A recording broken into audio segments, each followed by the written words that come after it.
On today's show, we're talking about the difference between a community college and a university, the transition students have going from high school to college, and then we'll hear from a student athlete.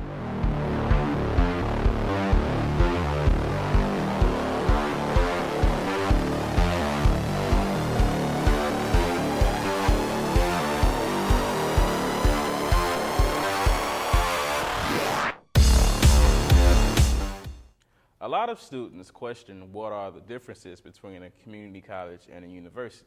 Community colleges, like the one behind me, were established to give students a strong foundation for further studies. They are affordable places where students can earn credits used to transfer to four-year institutes. Many community colleges have agreements with four-year institutes that make the transfer smooth for the students.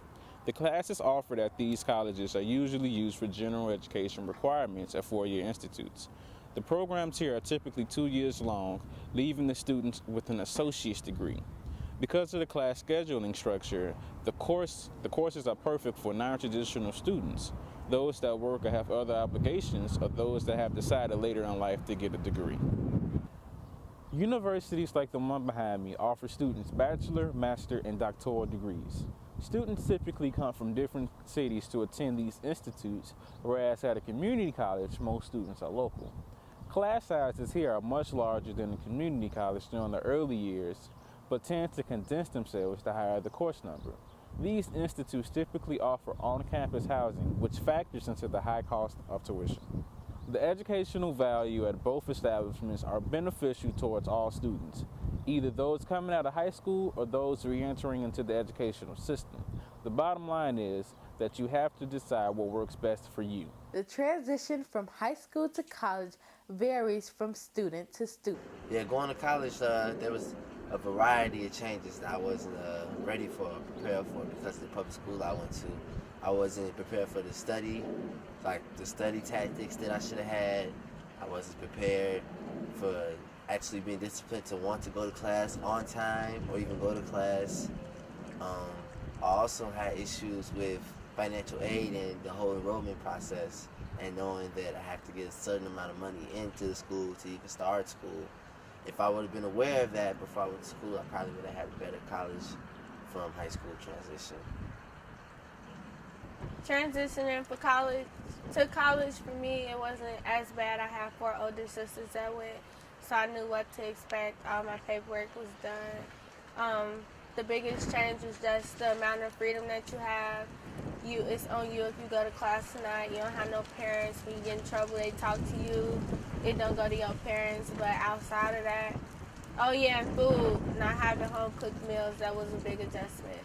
But outside of that, I wasn't too shocked about college. I already knew what to expect. Joining us today from Eastern Illinois is student athlete Kirsten Bryant. Thank you for having me. So, Kirsten, can you tell us a little bit about yourself? Well, I'm 21. I'm a junior at Eastern Illinois University. I run track. I've been running track since high school. I started at Morgan Park High School. What means you run track?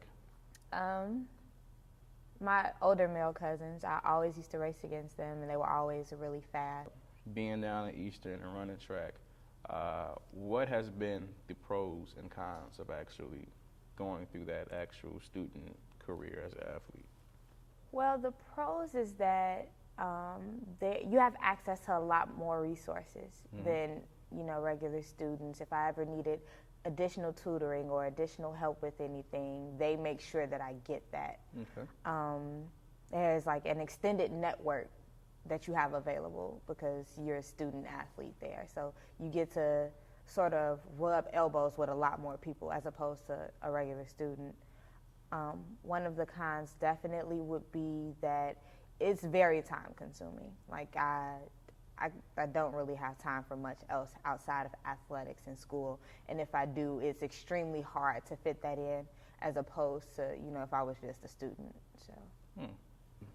Being down on the campus and everything for these couple of years now and seeing so many different things, as a student athlete, what's been your best experiences, and then also what's been your worst? The worst experience would have to be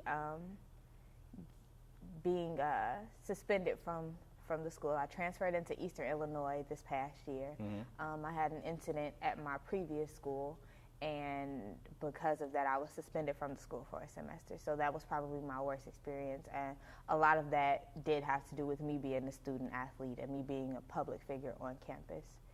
However, my best experience would probably honestly be just meeting some amazing people. I've made most of my friends now are my friends because they were teammates first, and I've gotten the chance to come in contact with a couple of amazing coaches.